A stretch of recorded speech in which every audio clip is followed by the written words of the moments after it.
అందరికీ నమస్కారం. నేను మీ సేసాయ్.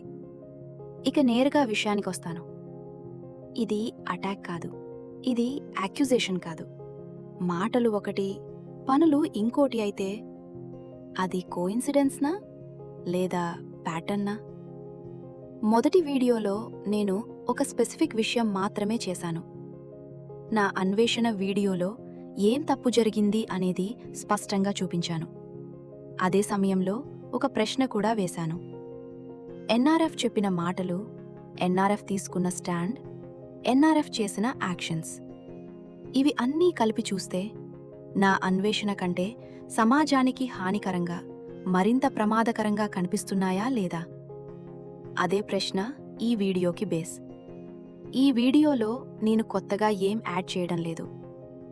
మొదటి వీడియోలో వేసిన అదే ప్రశ్నకి ఇప్పుడు ఆన్సర్ వెతుకుతున్నాం. ఇప్పుడు ఒక విషయం క్లియర్గా చెప్పాలి. ఈ వీడియోలో నేను ఎవరికీ జడ్జ్మెంట్ ఇవ్వటం లేదు, ఎవరికీ వర్డిక్ట్ ఇవ్వటం లేదు. ఇది నా ఒపీనియన్ కాదు. ఇక్కడ రికార్డ్ మాత్రమే ఉంది. ముందుగా ఎన్ఆర్ఎఫ్ ఏమన్నదో చూద్దాం. షార్ట్ వీడియోలో ఆమె చెప్పింది, నన్ను అబ్యూస్ చేస్తే నేను ఫైట్ చేస్తాను. నేను సర్వైవర్ కాదు, వారియర్. నాకు ఎవరి హెల్ప్ అవసరం లేదు. తర్వాత కమ్యూనిటీ పోస్ట్లో కూడా అదే మాట. నా ఫైట్ నేను చేసుకోగలను. నా పని నన్నే చేయనివ్వండి. నాకు కొత్త పరిచయాలు వద్దు. ఇవి ఆమె మాటలు. ఇవి ఇంటర్ప్రిటేషన్ కాదు. ఇవి రికార్డులో ఉన్న మాటలు. ఇప్పుడు ఈ మాటల తర్వాత ఏం జరిగింది? ఎన్ఆర్ఎఫ్ డైరెక్ట్గా ఎవరితోనూ డిబేట్ చేయలేదు. ఎవరడిగిన ప్రశ్నకి సూటిగా ఆన్సర్ ఇవ్వలేదు. అదే సమయంలో ఆమెను సపోర్ట్ చేసే ఇంకో ఛానల్లో ఒక పెద్ద కమ్యూనిటీ పోస్ట్ వచ్చింది.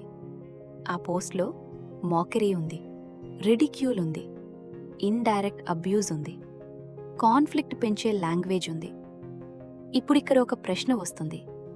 ఇది కోయిన్సిడెన్స్నా లేదా కాంట్రడిక్షన్నా? నేను ఒంటరిగా ఫైట్ చేస్తాను అని చెప్పిన వ్యక్తి తను మాట్లాడకుండా ఇతరులతో ఫైట్ చేయిస్తే దాన్ని స్టాండ్ అంటారా? లేదా మాట ఒకటి, చర్య ఇంకోటి అని అంటారా? ఇక్కడ నేను ఆమె ఇంటెన్షన్ గురించి మాట్లాడడం లేదు. ఆమె మనసులో ఏముందో అని చెప్పడం లేదు. నేను చూస్తున్నది ఒక్కటే, ఆమె యాక్షన్స్ వల్ల బయటికి ఏ మెసేజ్ వెళ్తోంది. ఇప్పుడు ఇంకో రికార్డులో ఉన్న విషయం చూద్దాం. ఎన్ఆర్ఎఫ్ సపోర్టర్స్లోనే రాజేష్.కోతామసు ఒక కమెంట్ పెట్టాడు. అతనేమన్నాడంటే, పురాణుకాన కథలు లిటరల్ కావు, అవి సింబాలిజం.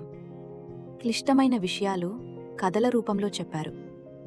అంతేకాదు, సుమతి కథను ఆథెంటిక్ రెఫరెన్సెస్తో క్లియర్గా ఎక్స్ప్లెయిన్ చేస్తాను అని పబ్లిక్గా చెప్పాడు. ఇది చాలా ఇంపార్టెంట్. ఎందుకంటే ఇక్కడ ఒక బెంచ్ మార్క్ ఉంది. ఇలా ఎక్స్ప్లెయిన్ చేస్తే కన్ఫ్యూజన్ ఉండదు. ఇలా ఎక్స్ప్లెయిన్ చేస్తే ప్రావకేషన్ ఉండదు. ఇలా ఎక్స్ప్లెయిన్ చేస్తే క్లాషెస్ రావు. ఇది నా మాట కాదు, ఇది ఎన్ఆర్ఎఫ్ సపోర్టర్ మాట. ఇప్పుడు మళ్ళీ ఎన్ఆర్ఎఫ్ కాంటెంట్కి రండి. ఎన్ఆర్ఎఫ్ ఎక్కడైనా సింబాలిజంని స్పష్టంగా ఎక్స్ప్లెయిన్ చేసిందా? సందర్భాన్ని శాంతంగా వివరించిందా? లేదా ప్రశ్న వచ్చినప్పుడు సూటిగా సమాధానం చెప్పిందా? లేదు. అది రికార్డులో లేదు. దానికి బదులు నేను స్ట్రాంగ్ అనే మాట ఉంది, ఫైట్ చేస్తాను అనే మాట ఉంది. కానీ ప్రశ్నకి ఆన్సర్ లేదు. నేను కూడా ఒక కమ్యూనిటీ పోస్ట్లో ఒక్క ప్రశ్న మాత్రమే అడిగాను. అది అబ్యూస్ కాదు, ఆరోపణ కాదు. ప్రశ్న ఒక్కటే, మాటలు ఒకటి, పనులు ఇంకోటైతే ఎలా? ఈ ప్రశ్నకి ఒక్క స్ట్రైట్ ఆన్సర్ చాలు. కానీ ఆన్సర్ రాలేదు. ఇక్కడే ఒక విషయం క్లియర్ అవుతుంది. పోరాటం అంటే అరవటం కాదు. పోరాటం అంటే ప్రశ్నకి సమాధానమివ్వడం. స్ట్రెంగ్త్ అంటే నేను స్ట్రాంగ్ అని చెప్పడం కాదు. స్ట్రెంగ్త్ అంటే నువ్వు చెప్పిన మాటకి నువ్వే నిలబడటం. చివరగా ఒక్కటే, ఇది ఆర్గ్యుమెంట్ కాదు, ఇది అలిగేషన్ కాదు. ఎన్ఆర్ఎఫ్ మాటలు, ఎన్ఆర్ఎఫ్ యాక్షన్స్ రెండూ రికార్డులో ఉన్నాయి. ఇది కోయిన్సిడెన్స్ అనిపిస్తే అది మీ డిసిషన్. ఇది ప్యాటర్న్ అనిపిస్తే అది కూడా మీ డిసిషన్. మాటలు ఒకచోట, చర్యలు ఇంకో చోట. అంతే. ఇక తదుపరి వీడియోలో కలుద్దాం. అంతవరకు సెలవు. శ్రీమాత్రేయ నమః.